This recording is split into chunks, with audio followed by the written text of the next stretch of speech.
Um, this summer marks 19 years of my knowing Martin Haberman. We met when I was 18 doing undergraduate work at the University of Wisconsin-Whitewater. And I had the opportunity to come to Milwaukee to live for the summer and work with students in Milwaukee Public Schools in the mornings, and then to engage in coursework with Dr. Haberman and other professors from UW-Milwaukee in the afternoons. Do you recall how many people were in that group? I still have pictures. There were 30 or 40? Yeah. I think that's a good estimate. Probably about 35, primarily white, female, And they 20-year-olds. Yeah, and they were taking this big adventure to live in the city. Right. Yeah. Right. Actually, yeah, myself being one of them. I thought that was my first big trip away from home, and certainly my first longest trip to the city. So I loved working with the kids in the morning. And I always liked school, so classes were good in the afternoon as well. And I found that the experience was extremely defining and moving for me in terms of what I was deciding to do with my career. I decided that summer that I would definitely be coming to Milwaukee Public Schools to work, which was a pretty big decision to make at 19. I still had 3 years of coursework left to finish, but I did all of my student teaching and all of my field work in Milwaukee Public Schools primarily because of my experience that summer. I was convinced that I wanted to be in an urban setting. The ideas and content that I was exposed to that summer was unlike anything else that I experienced at UW-Whitewater.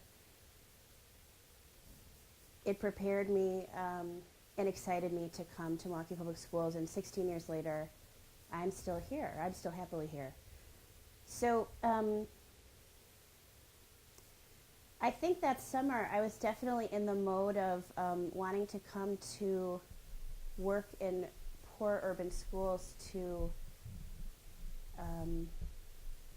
more of in a savior missionary role, more of in a typical young girl wanting to come to the city to do good work. And luckily for me, I was able to maintain my relationship with Dr. Haberman, and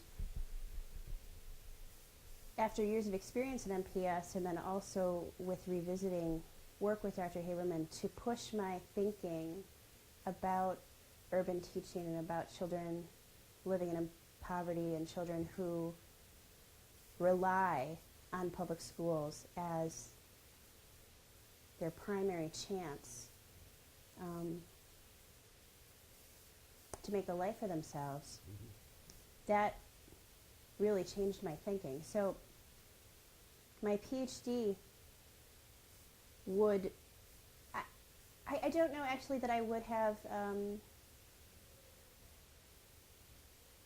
stayed on course with it.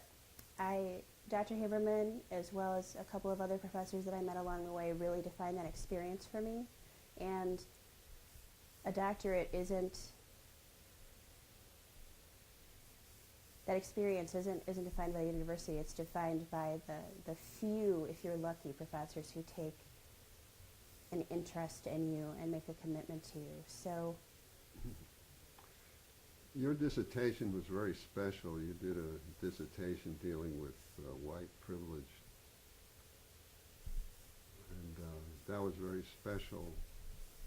It wasn't like any of the other dissertations that we normally have. I'd like to take credit for it, but I think you did it. well,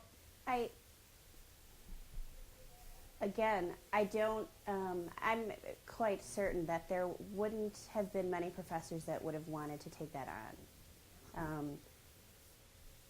The concept of whiteness as a tool of power and how it actually plays out in classrooms between teachers and students, it's a pretty